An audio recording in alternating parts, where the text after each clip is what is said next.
Okay, dreams and metaphysics.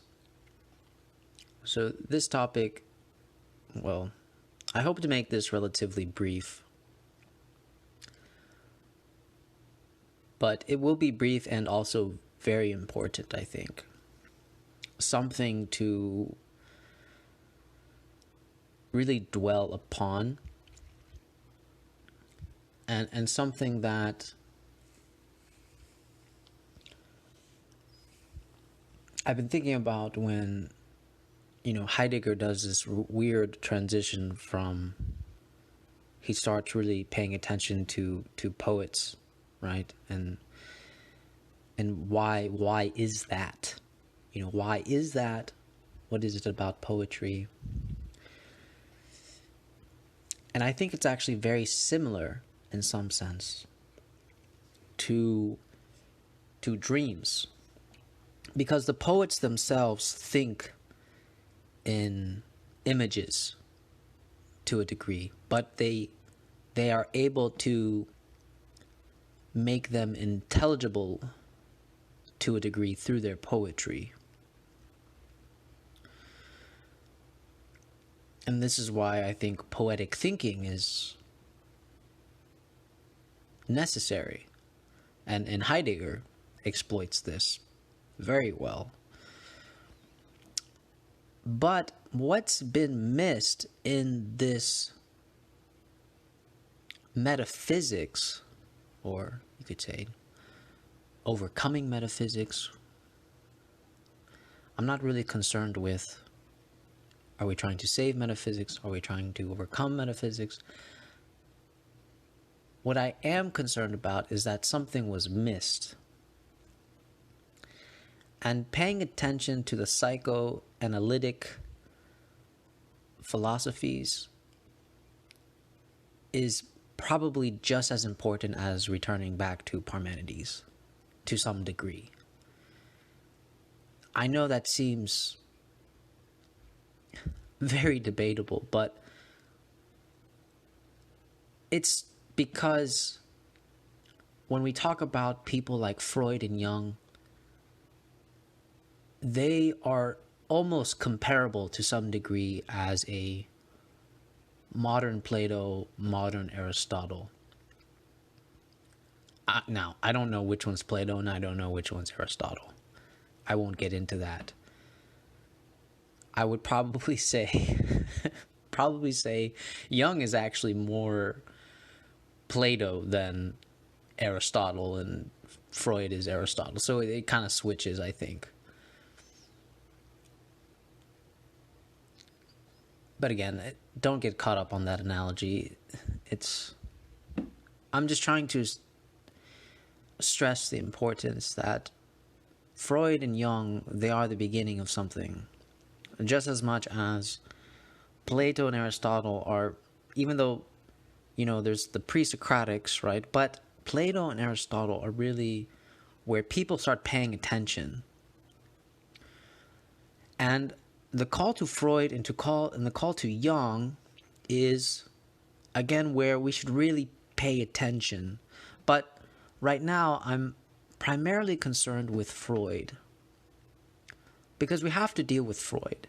And I don't think we've adequately dealt with Freud. And not in the best way. I think we sort of, I think there is something very symbolic about the way we dealt with Freud, like the way we deal with our own fathers, and to some degree. So it's time that we face up to our father, Freud. But, okay, I'm digressing here. So, why do dreams matter? Well,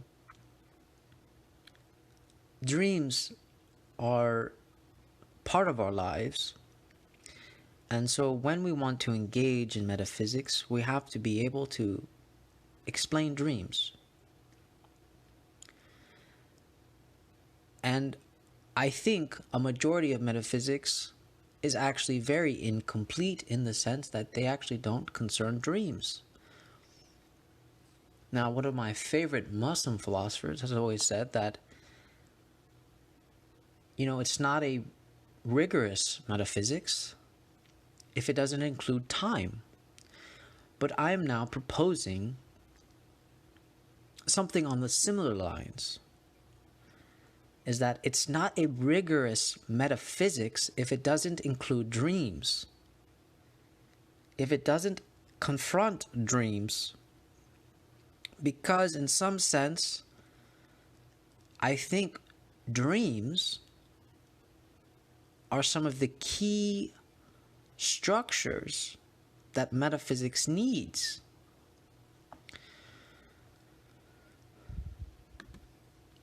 Now, why am I saying all this? I've recently run across a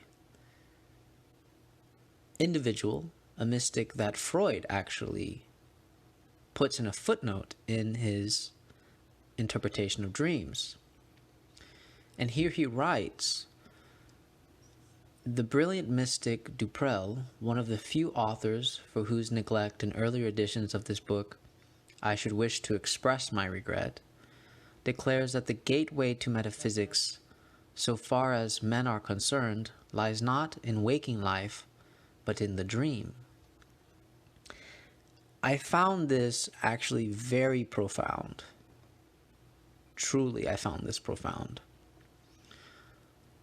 And if we just look at the mythological narrative that our whole history revolves around, even from the Abrahamic religions, where this life is not the life that you should be paying attention to, right? It's always heaven, right? Your aim should always be towards heaven, which is some deep image of paradise, right?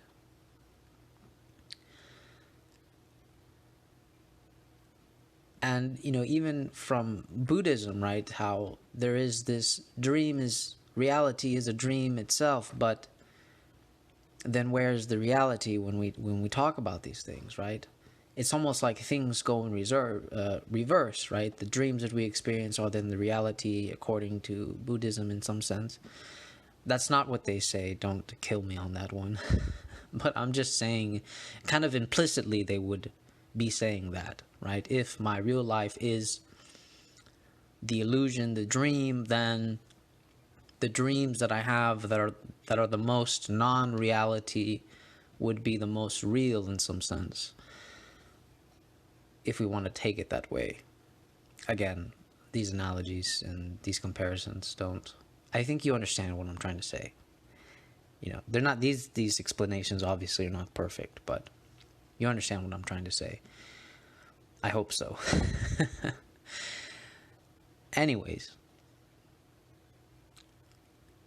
I feel like this whole footnote from Freud is so significant. Dreams as the gateway to metaphysics. I mean, we have to entertain the idea, at least. I think we should entertain the idea. It demands some attention, if not all the attention.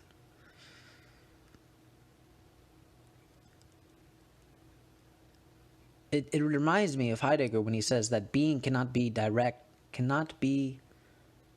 directly accessed, right? You sort of have to go around in some way to understand being. And I think dreams are exactly that. It's exactly going around being, and you can't directly confront being. You have to go around being, and I think dreams are actually the perfect gateway to this. So it's worth some speculation, I believe, and worth some attention and research. The psychoanalysis really has something that demands attention. And unfortunately, in my encounter with a lot of philosophers, they don't talk enough about psychoanalysis. It's almost completely void. to even make the connection between the two is, I believe, a very crucial link that has been missing in a metaphysics that could be more rigorous than what we've ever constructed before. And I guess my aim here is not to say have a complete metaphysics, but what I'm saying is that, because then, there's problems with complete systems, you could say. But what I'm trying to address is that we could have a more rigorous metaphysics, a more rigorous one, if we include dreams, if we attempt to solve the problem of dreams.